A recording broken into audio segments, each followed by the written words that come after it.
Hello everyone, welcome to teach BD. আজকে আমরা দেখব কিভাবে গুগল ড্রাইভে ফাইল আপলোড করে। তার জন্য সর্বপ্রথম আপনি আপনার ক্রোম ব্রাউজারটা ওপেন করে নেবেন।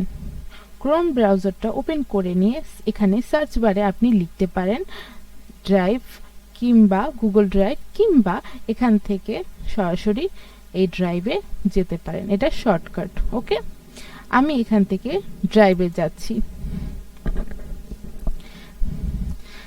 দেখুন, গুগল ড্রাইভে আপনি প্রথমবার আসলে এরকম একটা ইন্টারফেস আপনার সামনে ওপেন হবে। তো এখান থেকে আপনি কি করবেন, আপনি এখান থেকে নিউতে যাবেন। নিউতে যাওয়ার পর দেখুন আপনি এখানে দেখাচ্ছি কি ফাইল আপলোড এবং ফোল্ডার আপলোড। ফাইল আপলোডটা কি?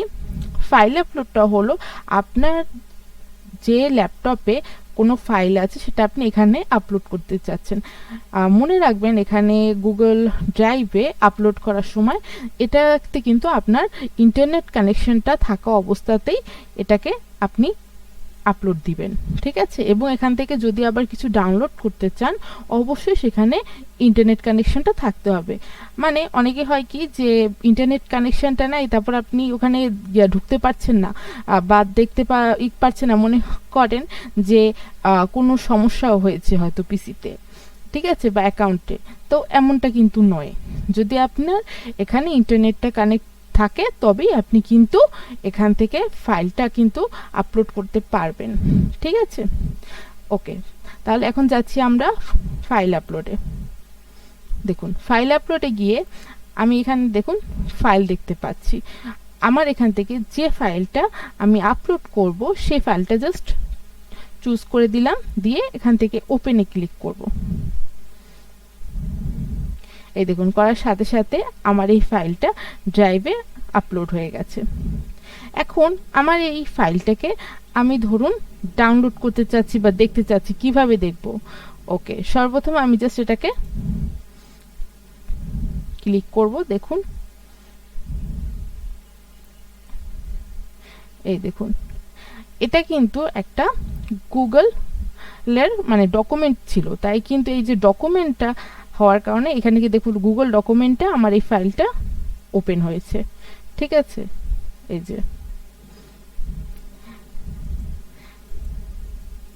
আমার ড্রাইভের সাথে সাথে এখানে আপলোড করার সাথে সাথে আমি এখান থেকে আমার এই ফাইলটা দেখতে পাচ্ছি। এখন যদি আপনি চান এটা আবার এখান থেকে আপনি কাস্টমাইজ করতে পারবেন, ঠিক আছে? ওকে, এখন দেখুন আবার এখানে যদি ফোল্ডার আপলোড করতে চান, তাহলে নিউতে ক্লিক করে এখানে ফোল্ডারে ক্লিক করবেন। ফোল্ডারে ক্লিক করার সময় একটা কথা মনে রাখবেন, আপনি অনেকে করে কি এখানে ভুল করে যে ফাইলের মানে ক্লিক করে ফোল্ডার আপলোড দিতে চায়, ঠিক আছে, আবার ফোল্ডারে দিয়ে ফাইল আপলোড করতে চায়। এটা কিন্তু খেয়াল রাখবেন, আপনি যদি ফাইল আপলোডে ক্লিক করেন তাহলে আপনার যত ল্যাপটপে বা ডেস্কটপে যতগুলো ফাইল আছে সেগুলোই কিন্তু সে সময় আপনার শো করবে। আপনি যদি আবার আপনার ফোল্ডারে ক্লিক করেন, সেক্ষেত্রে আপনার ল্যাপটপে কিন্তু বা কোনো আপনার ডেস্কটপে যা শুধু ফোল্ডার আছে সেগুলোই দেখাবে, কোনো ফাইল কিন্তু সেই সময় দেখাবেন না। তো এটা ভাববেন না যে আপনার মানে ল্যাপটপের যে ফাইলগুলো সেগুলো কোথায় গেল, ডিলিট হয়ে গেছে কিনা বা কোনো সিস্টেমে প্রবলেম আছে কিনা, এরকম চিন্তা করার কিছু নেই, কোনো প্রবলেম হয়নি। জাস্ট এই দুটো বিষয় একটু খেয়াল রাখবেন। ওকে, আপনি যদি ধরুন আবার আপনাকে ফোল্ডারটা একটু দেখিয়ে দিচ্ছি। ফোল্ডার আপলোড করার সময় জাস্ট এই দেখুন, এই দেখুন এই ডকুমেন্টটি কিন্তু আপনি একটু আগে যখন ফাইলে ক্লিক করছিলেন তখন এখান থেকে কিন্তু আমার যে মাইক্রোসফটের ফাইলটি কিন্তু দেখতে পাচ্ছেন, কিন্তু এখন দেখতে পাবেন না। কেন?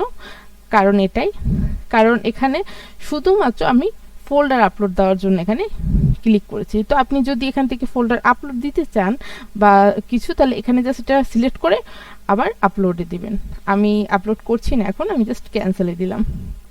ওকে, আচ্ছা, এখন আবার আমি দেখিয়ে দিচ্ছি যে ধরুন কেউ আপনার সাথে কোনো ফাইল শেয়ার করেছে, কিভাবে দেখবেন?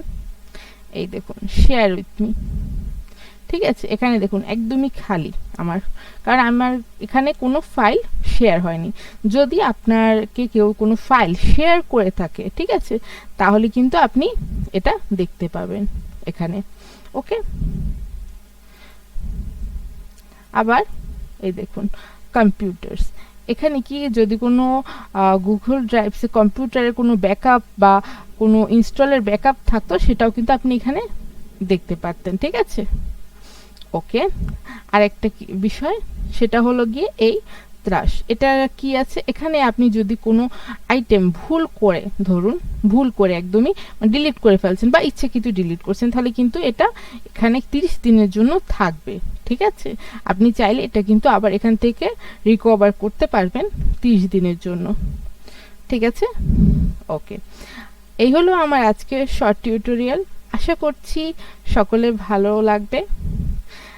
আমার এই ভিডিওটা ভালো লাগলে প্লিজ আমার চ্যানেলটাকে একটু সাবস্ক্রাইব করে দিবেন, লাইক, কমেন্ট অ্যান্ড শেয়ার করবেন। Thank you so much.